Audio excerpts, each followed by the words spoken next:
an ever-changing world, Off Hollywood Media presents a voice of truth and inspiration, resonating a vibration of love and understanding, illuminating new paths for new directions, as we, as one, strive for higher and higher levels of consciousness, always remembering life changes.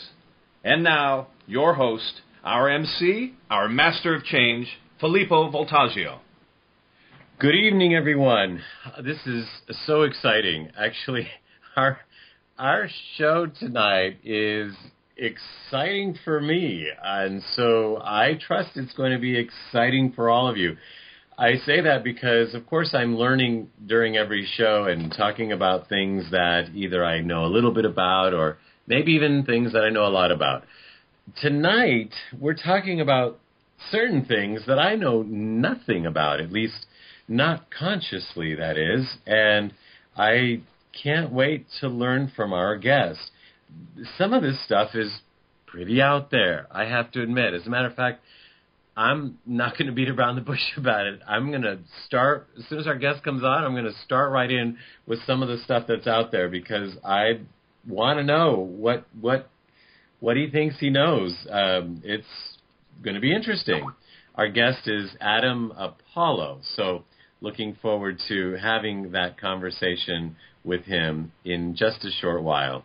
In the meantime, I want to remind everybody, of course, you're listening to Filippo on Life Changes with Filippo tonight, and I have been thinking about something in particular. I recently was talking to a friend, and she had to get off the phone with me because she works for a big corporation, and she said the bosses, or not the bosses, but the corporate heads were coming in to their office, their branch office, 2 days from now or something like that. And I said, so why do you have to get off the phone now? She says, because we've got a ton of things to do before they get here. And I said, like what? And she said, like, we have to totally clean all of our desks completely off with paperwork and everything. All has to be in drawers. And she went on and saying we actually have to move a certain department. The desks are not up to standard, so we have to turn that around. And we're getting the maintenance people to fix this and this and blah, blah, blah, blah, blah. And she went on and on. I thought, okay, I get it. And what was it that I got? I mean, I got that she was busy, and I got that the corporate heads were coming into the office. But it reminded me of when I used to work for a corporation. As a matter of fact, I worked, at the time, I think it was a corporation, it was a top 10 Fortune company in the world. Now it's actually top 15, so it's still pretty high up there. And we used to go through this exercise all the time, too. And though I wasn't Life Changes with Filippo back then, many years ago, I was thinking certain things that you would expect me to think now. And this is what I was thinking. Here we were working at building a business, making money for the corporation, et cetera, and it was sanctioned by the branch manager and obviously by the brass above us that was going to come visit, that we waste our time for days at a time, cleaning up the office, cleaning up our desks for this show of a visit. I used to think, if I were heading this corporation, I would do surprise visits. I wouldn't tell everybody I'm coming into the office 2 weeks beforehand, because if these regulations are there to really have a better working environment, or to really have a healthier working environment, or to really be there to make more money for the corporation, then I would want to make sure they're being reinforced all the time by the branch managers and by the VPs, etc. And better yet, if I knew that by them cleaning up the office, this would be something that would last for a while, 6 months or a year, because of the changes or the cleaning up, whatever, that they did before my visit, then Maybe. But what I knew, and I know they knew up at the top brass, because they were once in our position and they were once branch managers, they knew that these changes were purely for show. Because most of what we did was hide stuff. Under desks, in drawers, in filing cabinets. And we would take all of our time to do that. And then as soon as they would walk through, literally for a minute, and then go to a meeting or something, well, actually, no. When we knew they were gone for sure, yes, they would walk through only for a minute. But then, so all that work, A, for a minute, and two, then when they had left the office and were in their limousines and going away, we would pull all that stuff out of our drawers and of our cabinets and put them back on the floor and on our desk, because that's how we rolled back then. And what a waste of time. I can't imagine wanting to waste hundreds of employees' time. No, excuse me, let me take that back. Thousands, because they did these all around the world. Thousands of employees' time and tens of thousands, if not hundreds of thousands, of man-hours to put on a show for the brass so that they could fool themselves that they are following regulations, whether they be government regulations or their own regulations. It was just a show to pretend. And what we were doing was actually wasting our time when we, with those hundreds of thousands of man-hours, could have been making more money. Or if it were really that important, you lay down the law and then do spot checks so that the company could make more money or the company could be safer. But they were happy with the show. And so I was thinking of this friend of mine who had to go through this exercise. And I thought, are we really still doing this? Are we really still putting on a show for each other and pretending to fool each other that we are doing something, that we are working sometimes? You have to fool your boss that you're working when you have a headache or you're sick, when you're better off just going home or taking care of whatever issue you have. But no, you have to stay at work and pretending that you're working because you have to stay there, you have to be there. All this pretending that we're doing. I don't know that we have time to pretend anymore. There is so much going on the planet. There are so many people suffering. There are so many corporations going under. And yet here in this day and age, this friend of mine was having to pretend that their work environment was different than what the company wanted, only for a 30-second, 1-minute walkthrough for the brass, and then to take the time to go back and put it all out again so that they continue business as usual. I'm actually kind of embarrassed about that. As I'm sharing this story, I think for 7.5, 8 years, whatever that was, I did that. However it was, I don't remember if it was monthly or every couple months or even once or twice a year, rather. We did that often. And I never said anything to anybody. Not that anybody would have heard me back then. But I'm saying it now. I'm saying it to you all, and I know we know. And if we know, we could do something about it. And I hope that people that are in corporations won't have to be doing this very much longer. But better yet, those of us who are not in corporations or wherever we are, we don't have to pretend anything anymore and waste our man hours or our woman hours, our time, our energy on things for show, especially when the show doesn't end up serving anybody but ends up hurting. And it's a big fat lie. I can't live like that anymore. And I don't think any of us can afford to really anymore. And so I'm happy to be sharing this information. Embarrassed about the story, but I hope that I've grown. I know that I've grown from that, and I hope that I can grow even more from having shared it. And proud that I'm sharing this and proud that we're all here together listening to this kind of thing and having our guests on and our producers on talking about these kinds of things so that we could all change together for the betterment of all involved. So, started to share a little bit about our guest. And before I introduce him, I want to remind everybody that you are listening to Life Changes on the BBS radio network, and you can learn more about us at www.lifechanges.ws. So, our guest this week is a fascinating man. He has a conference coming up here in Denver on the 18th and the 20th, and there are people coming from all over the globe for this really important conference that will have benefits for us all. We will feel it globally if they achieve what we hope that they will achieve. And we'll ask our guest more about that when he comes on in just a moment here. He is Adam Apollo, and listen to this. When I said it's a little out there, this is the part. He is a Galactic ambassador.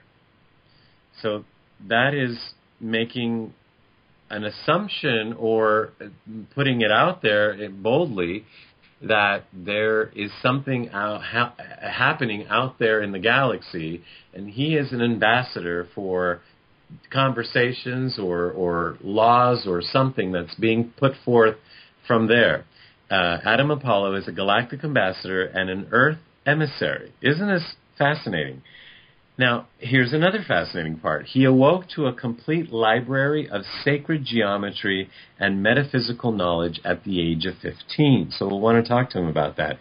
And spent many years afterwards teaching and integrating this information through developing deep personal, magical, and martial arts practices. In developing ways to translate and share these keys, as well as confirm his own experiences, Adam extensively studied wisdom traditions from around the world, as well as leading research in almost every branch of human study. His resume goes on, and we'll talk about that in just a moment. But let's go ahead and bring him on right now. I think this would be the perfect time. Adam, welcome to the show. Thank you, Filippo. Very honored to be here with you. Oh, well, we are honored to have you on, and honored that you are an ambassador and an emissary for things that some of us don't even know exist. So I'm looking forward to talking about that. But before we do, I said your resume goes on and on. It's the most unique resume, in fact, that I have ever seen. And I will explain to the audience so that you can then explain to us. Adam not only talks about his past experiences here in the years that since he was born, he talks about his past experiences on his resume in the years before he was born here on Earth. As a matter of fact, if I remember correctly, he goes back to 26,000 years before Christ. And he doesn't just talk about things that happened here on this planet. He talks about his life experiences on other planets. Again, the most unique resume I've ever seen. Tell me, Adam, how do you come to this knowledge, and how can you put this forth so confidently? Well, to begin with, Filippo, I must say that my own journey in discovering and exploring my own journey has been one of a lot of deep challenges, and has only come to its solidity and the state that it's in now in my awareness through lots of testing, lots of confirmation, lots of meeting other people who have the same memories as I do from the same time periods, and who remember me and I remember them from those times. Wow. Again, a lot of my past with a very, very scientific outlook. Before I was 15, I could easily have been defined as an atheist, and generally was someone who was looking everywhere for a sense of truth and finding holes all over science, finding holes in religious approaches and dogmas, finding holes everywhere. And I got to this point where I was pretty much fed up with this sort of montage of truth that we're being given by the school systems, by a lot of the fundamental structures and teaching structures that are out there. And I wanted to look in a different direction. And it was actually discovering with a very close friend that I had a human energy field, literally a field of energy around my body that I could not only control but create from, develop, send through space and time, use to, you could say, psychically, or use my sixth sensory perception to detect where certain things were, and actually share that experience. And I began in high school actually sharing the experience of creating a ball of what we could call chi or prana in my hands and sending it around a room or through someone's hands and letting them actually feel the tangible sensation of energy passing through their hands. This was a huge revelation point for me, and it was just one little step in starting to uncover deeper truths about the universe. As far as past lives go, I had absolutely no reference for that, did not believe in reincarnation at all, whatsoever. But then I later on began actually having these experiences where I would meet somebody, I would encounter someone, and after a very short time, we would start having these simultaneous memory recalls of experiences taking place in other times that this person personally and I went through. And those experiences, those memories came with emotional content.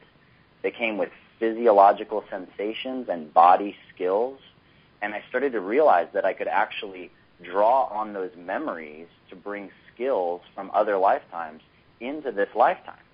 And for a long time, I questioned. I was like, I don't even know that that's actually what's happening. So I kept testing it, and I kept testing it. Okay, is this archetypal? Am I getting this from movies I saw? Am I getting this from wherever, parents or stories I heard as a kid? But again and again, and I would get third-party confirmations, wild experiences where one individual remembered, maybe even in a drunken state, he started spouting out memories of things that I had only very directly experienced with one other person, and we had not talked to anybody about it. And he would not, the first time it happened, the gentleman not only was spouting memories, but apologizing for crimes he committed to us and crying and calling us by the names that we had remembered from that lifetime. Wow. And after enough of these experiences, I realized I actually had no foundation to fully doubt the experiences anymore. And so I had to start taking them into account. And once I started taking them into account, I started having many, many more amazing discoveries of many different times. And that worked over many, many years back to a point where eventually I had a memory of being on another planet and choosing to come here with a very specific reason and purpose.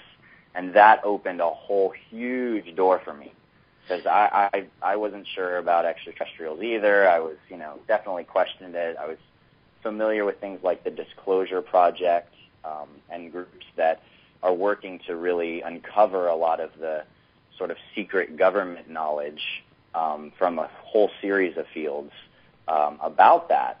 But to me, that was all conspiracy theory. It wasn't until I actually had this deep personal experience that I actually started to really validate that information and realize it was really important for my work now. And you not only talk about experiences as a humanoid, you talk about them as also as a creature, or several different creatures, right? Reptilians, even, and most of my memories are humanoid, a very human-like species.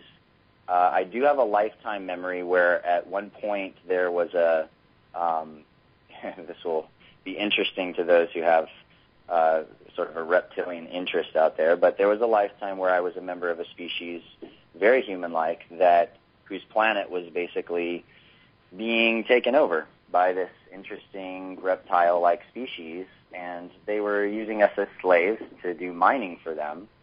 And eventually we escaped these mines and managed to meet up with this whole galactic crew of beings, many of which are actually my friends now in this lifetime, who all remember this series of events. I found many of them that were there at that time. And basically we had a technology with the rest of this galactic community at that time that allowed us to literally metamorphosize our bodies into other forms, using what you could call like a holographic projection system, except that it was literally rearranging matter. So sort of like getting inside a big body vehicle that feels like your body completely, as if you were in a virtual reality simulator.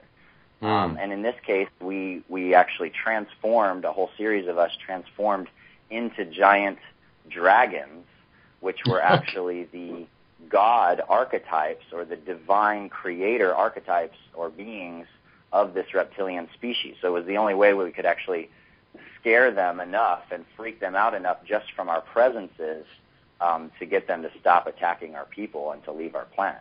You know, you're scaring me enough here that I wish I had one of those things that I can fly away. Joking. But you know, admittedly, if somebody had talked to you about this kind of thing before your quote-unquote awakening, what would you have said? I totally would have thought they were crazy, or I'd been like, wow, that's pretty interesting. You must have had some interesting drugs in your time or something, you know? I definitely would have challenged it, you know, to the end of the earth. And I invite that, absolutely. What could somebody like you today have said to somebody like you then that might have helped them transition into the possibility of what you're saying to be true? Well, I often invite people to explore sometimes the dreams that they've had, that they never understood. They didn't get how it could feel so real and so present in the dream, but that information was there, it was in their subconscious, and they had some kind of experience that they didn't know how to explain. And the beautiful thing about discovering energy and prana and chi is that once you realize that there's something all around you all the time that you can't see unless you develop that vision, and yet it moves things, it changes things, it shapes your life. It's flowing through the trees and the earth and nature and the winds, and it's actually something you can communicate with. That experience is a massively powerful changing experience for people. Right. So just feeling something that you can't see is a huge step. Now, there's lots of layers of things we can't see. I mean, we don't necessarily see heat most of the time, but it's visible. It's infrared light. You know, we don't see microwaves when we stick something in the microwave oven, but it's there. Those microwaves are passing through the air. So just because we don't see exactly what you're sharing with us doesn't mean it's not true. Is that a good analogy? Exactly. Absolutely. All right. Well, you know, ironically, part of what we were here to talk about was the future. I know you talk about that a lot, and it's one of the things you'll be talking about at the conference, which is the road to becoming a galactic species. That's what you're going to be talking about. To whatever that road is, on our way to having that discussion, are we going to be seeing or hearing more of these kinds of conversations like you and I are having? Are we going to be hearing more and more of that? Are more people going to be awakening to those kinds of memories or knowings? You know, it's happening all over the place. I live in sort of what I like to call a ripe hub for those kinds of things. I live in the San Francisco Bay Area, and there's, you know, I traveled for several years. About 3 years I was on the road in my car, driving to one city after another and sort of following a path of synchronicity, so to speak, to find people at different events and different things that were going on who had similar experiences to me and who knew something about what's happening to the planet, what's happening to us as a species, And I found them everywhere, in every single city on this continent, and I know I could find them in every city internationally. There are people everywhere going through these transitions right now. And if you use the internet, you'll find it's a massive resource for at least just some of those people who are starting to share those experiences, which is actually not that many of them. Because a lot of them are still, shy about sharing such things because they don't want to be perceived in a way that could be detrimental to their work or their career, that doesn't fit in with the status quo, so to speak.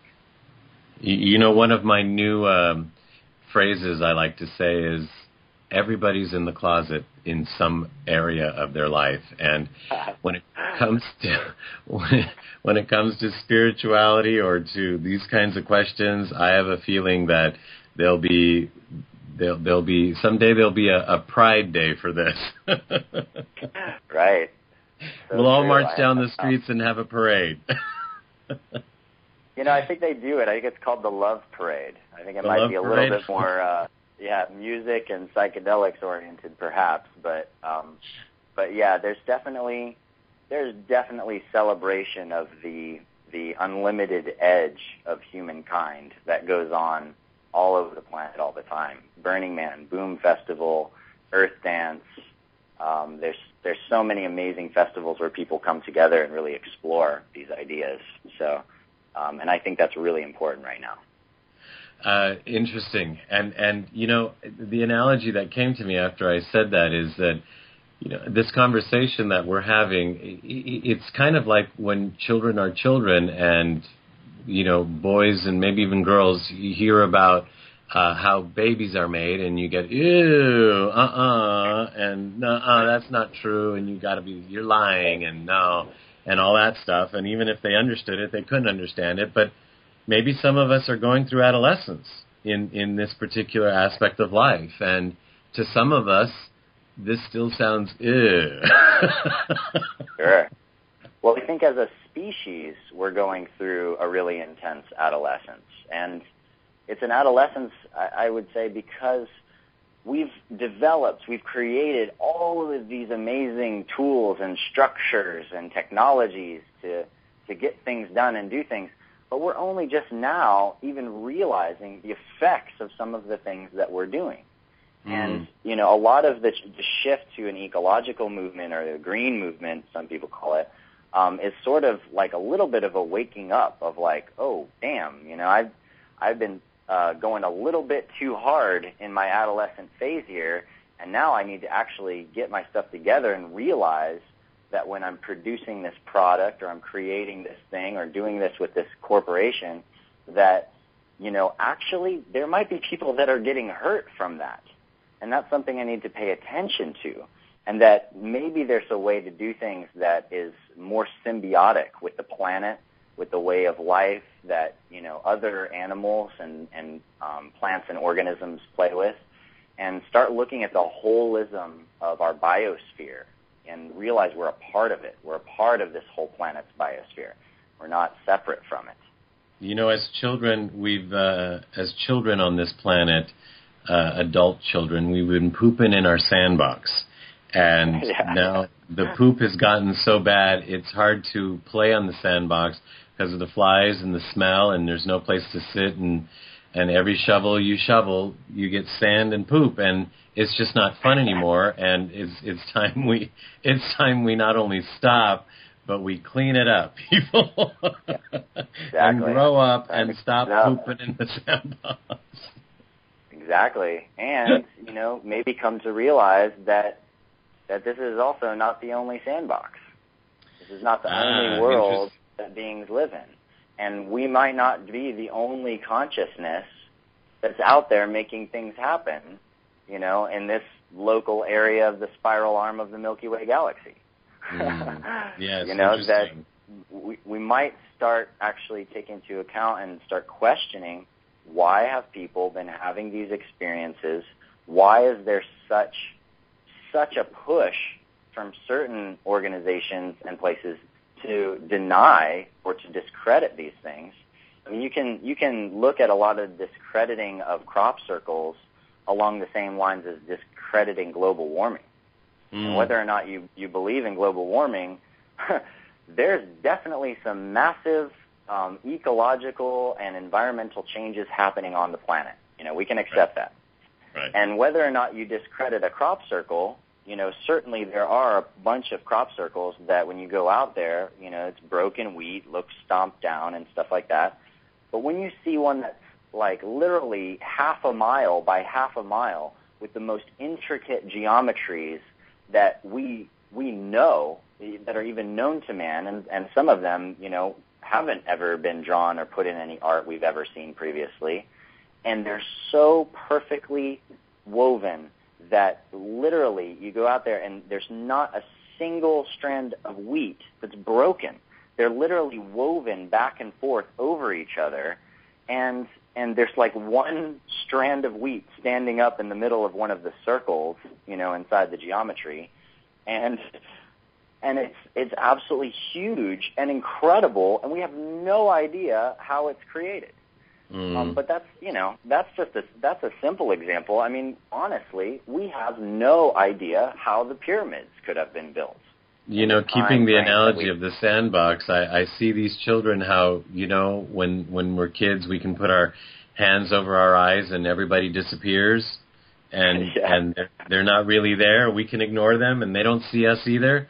Well, that's what we're trying to do, but it didn't work when we were kids, and it's not working anymore. And so I'm looking forward to having a conversation with you, Adam, as soon as we come back here, as to what we have to look forward to in the future, where we can stop pooping in the sandbox and stop hiding our eyes and thinking everything is just going to go away, and face what we've got. And actually, according to you, it's not really that bleak. I want to remind everybody that you're listening to Filippo Voltaggio on Life Changes with Filippo here on the BBS Radio Network, where you can hear us every Monday night at 7 p.m. To learn more about us, you go to lifechanges.ws, or on Facebook, we have our Life Changes with Filippo Facebook page, and actually all over, from YouTube to Twitter, we're out there. You're out there. Let's connect, and let's bring more of this kind of conversation out into the general public, and let's have more people coming out and speaking up and sharing with those of us who know and those of us who don't some of what is going on. I'm looking forward to carrying this forward more as Life Changes is getting much more popular on radio, and we're having conversations about other places where this is growing, so can't wait to be able to share the good news with all of you about that. So our guest tonight is Adam Apollo, who is all kinds of things, but tonight we're talking to him as a galactic ambassador and an Earth emissary, and he's going to be talking to us now in the second half of our program about the road to becoming a galactic species, and that includes you and me if we choose to stick around. You can hear Adam live, actually, at a conference happening in Denver, Colorado, on the 18th and 20th of this month, June 2010. And to learn more about that, you can go to Noetic Wisdom. That's Noetic, wisdom.com. And to learn more about Adam and learn about his Jedi training intensives, you can go to Adam Apollo, that's Adam and then Apollo, APOLLO.info, and learn about him and his Jedi training intensive. As a matter of fact, there on the contact page, you can also read the fascinating resume that we talked about earlier in the beginning of the program. So, Adam, the road to becoming a galactic species, I have a feeling like that's going to be a book soon. I know you've got a couple books on the way, but they're not here yet. But the transition of humanity for in terms of technology and spirituality, and we're about to supposedly transform here. Tell us about this stage for us, please. Well, it's multifaceted, Filippo. There's so many changes that we're already going through right now. If people actually look at where we're at technologically right now as a species, honestly, most of the things that you'll read that are cutting-edge science right now that you can read about in Scientific American to Discover magazine or whatever your news source for up-to-date scientific info is, you'll find a lot of it looks like science fiction, which is not really a surprise considering the fact that most of the things we take for granted right now, like the fact that you can carry a phone around in your pocket, access the internet, do video chat with people anywhere in the world from the phone in your pocket, talk with anyone anywhere, so on and so forth. Right. That kind of thing was totally science fiction, 20 years ago. The things that we do with the computer are so far beyond what people thought we could do, half a century ago. It blows people's minds. Where we're coming to now is we're talking about, we have technology where we're learning how to slow down light and actually make it stop within certain mediums. We're learning that space-time... Adam, I'm sorry. I have to stop you. Did you say slow down light? That's correct. Light. Wow. Yeah. And stop it. That's right. Even stop it in some cases, creating literally a standing field of light. Without going in, that's a bit of a technical discussion. Yeah, let's not go there. I studied physics and sciences, and that is just so out of the paradigm that I was taught. So please go on. That stopped me. Yeah, well, take a look. Go search online in some different, science news groups and stuff, and search for scientists slow down light, and you'll find some really interesting articles about that. Please go on. Some of the other things that are starting to come into play now, a lot of people have a lot of, issues or fear and concerns around things like nanotechnology. Right. But that's because it's in a super primitive stage. I mean, just like cleaning products, we're in a really primitive stage for a long time, and we're way more toxic than anything else that we might encounter, and we're cleaning all of our surfaces with them. But we're figuring that out, that there's more natural ways to clean. Well, with nanotechnology, we're realizing that, when it's done correctly, which you can do it actually using cymatics or standing sound waves, laser holography, which is like really precise laser triggering of molecules, and even nanorobots, which is sort of the old school approach, and literally send a group of these little nanorobots, a little cloud of them that have little triggers, into a group of molecules and literally change the entire molecular structure of an object into another object. Now, what that really gets down to is the ancients' idea of alchemy, where we could change lead into gold. And what this brings about when it's perfected is basically Gene Roddenberry's idea of a replicator. And all the replicator is it's just a way to record some object, some information in space-time. You record it once. Say it's the best cappuccino you ever had. And you can duplicate that cappuccino using just raw energy and molecules of a variety of types, and literally duplicate that exact same cappuccino as many times as you want. Wow. Now, what that does, imagine what that would do for the economic system. All of a sudden, you have the capacity to duplicate anything as many times as you need to or want to. Well, that certainly changes ideas around the value of objects. What's the value of gold if you can make enough of it? What's the value of anything besides the quality of the object that was originally recorded? So then it becomes not about the fact that you can have a tomato, because anybody anywhere can have a tomato once this technology is perfected, because you're just sending information to that spot, and there's the replicator, and bam, there's the tomato. It's not about the tomato. It's about who grew that original tomato, who's spending the time and the art of mastering that wonderfully delicious, homegrown, organic tomato and recorded it in to share with the rest of the world. Wow. And in Star Trek, Gene Roddenberry's vision, that's what changed all of humanity from being an economic-based structural species to basically being an art-based or responsibility-based structural species. So you don't work for money. You don't become a captain of a starship for money. You don't do any of those things for money, because why do you need money? You have a place to live. You can have any food that you want. You can have any technologies that you need. So that's not the point anymore.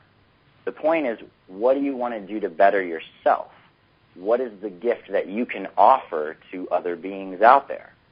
And just to lay it out really flatly, that's the foundation of this galactic community that surrounds the planet right now. That's all over the place. They have the most massive library of space-time information and objects you can possibly imagine. And so they have no need for monetary exchange and the sort of conflicts that arise and hierarchies that arise from that. The change is that beings step forward and become better beings or take more responsibility or have higher roles based on what they're willing to take account for. What are they willing to be responsible for and work for in their lives for the betterment of all of the other species? Now, wow. The other crucial component to that technology, of course, we are already seeing spread like wildfire around the planet, and that is the open source movement.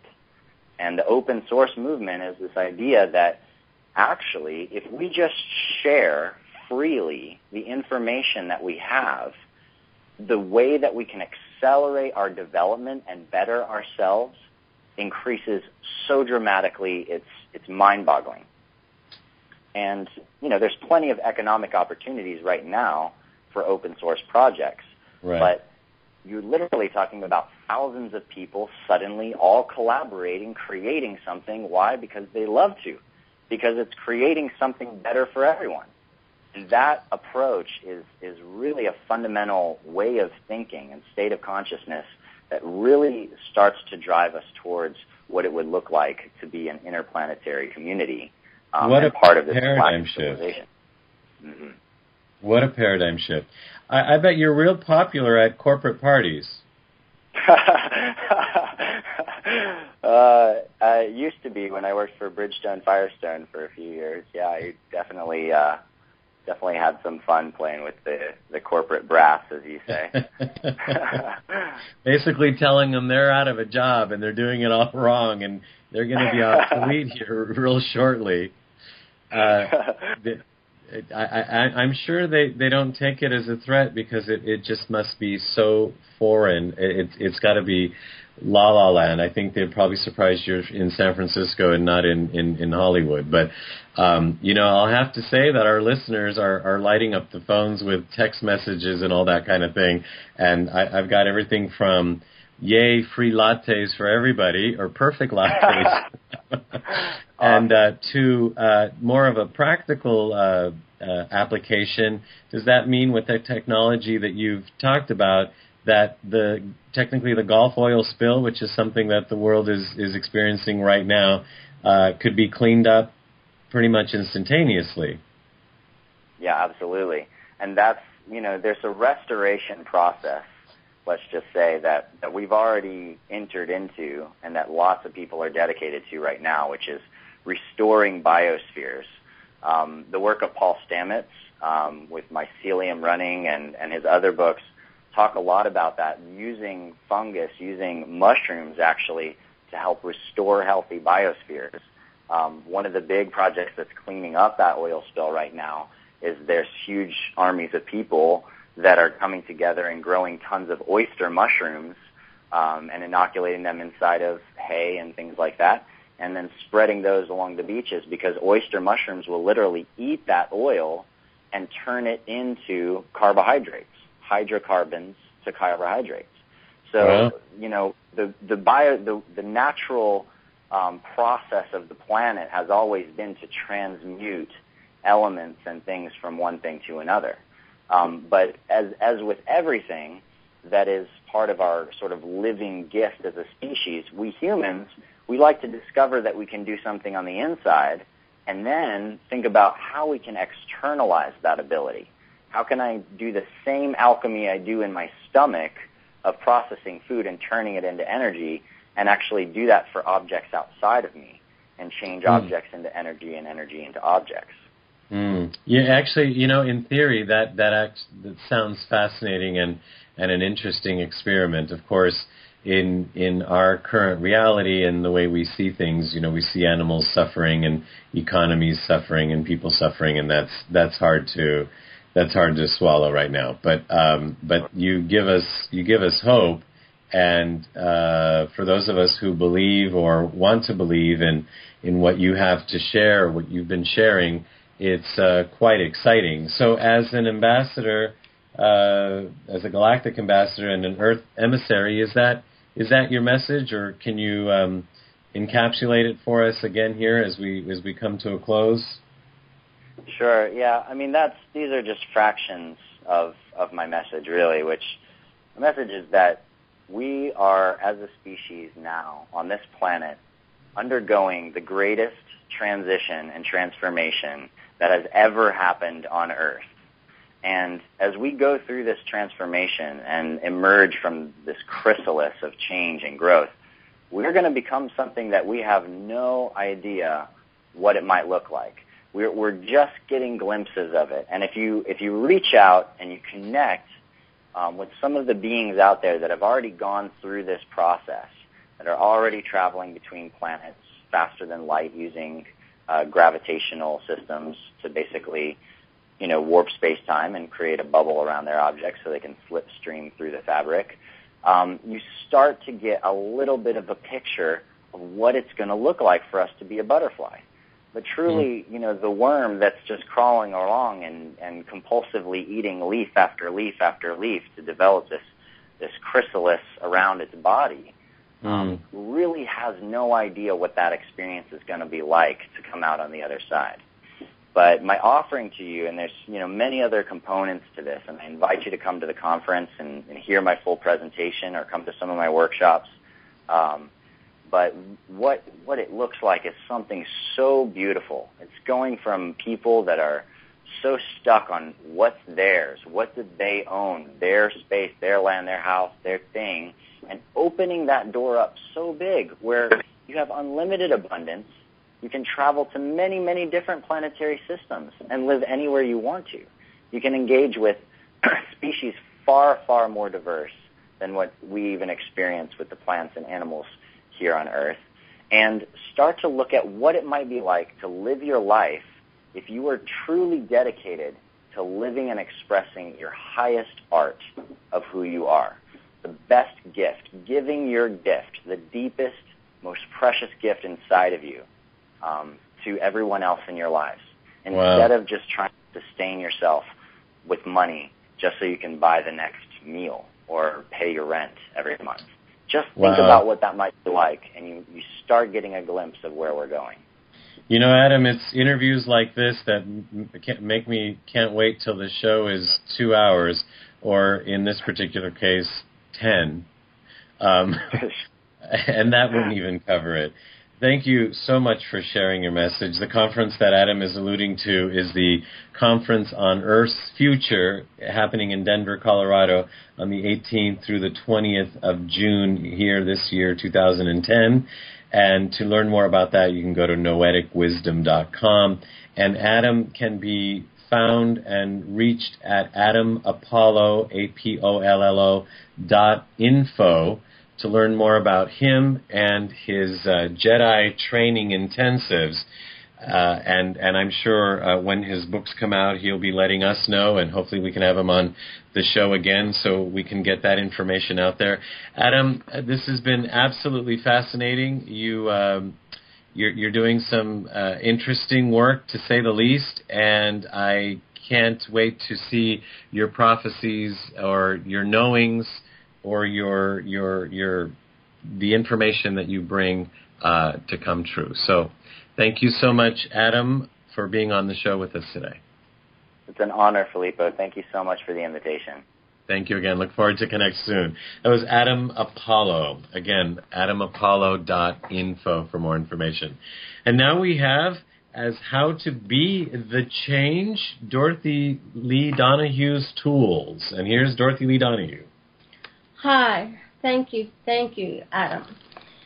I want to send out a great big thank you to all of our energetic alchemy students. We always have such a great time, and we had an especially wonderful time this past weekend. I've taught this course all over the world, and it's always so much fun for me and for our students. I continuously say that it can't possibly get any better, but it does. The veils are getting thinner and thinner, and so the students are receiving more and more information. This past weekend, the downloads were intense, and I understand from the students that they're continuing to receive them. This weekend was remarkable, as Filippo and I watched the amazing transformations take place that always occur in our classes.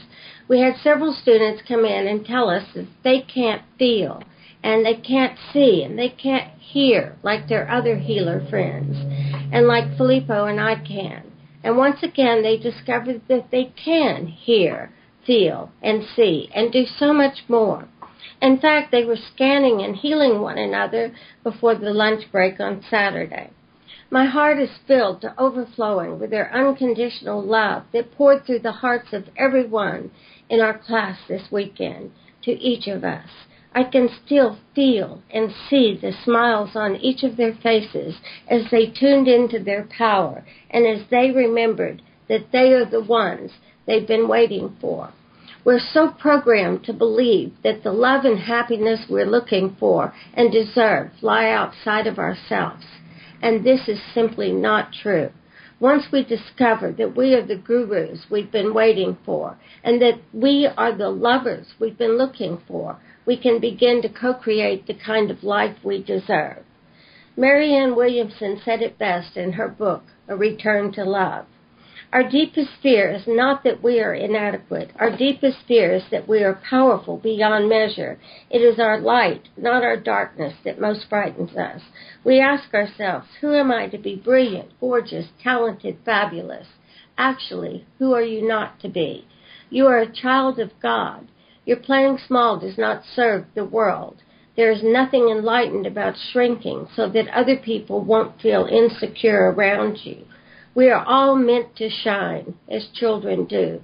We were born to make manifest the glory of God that is within us.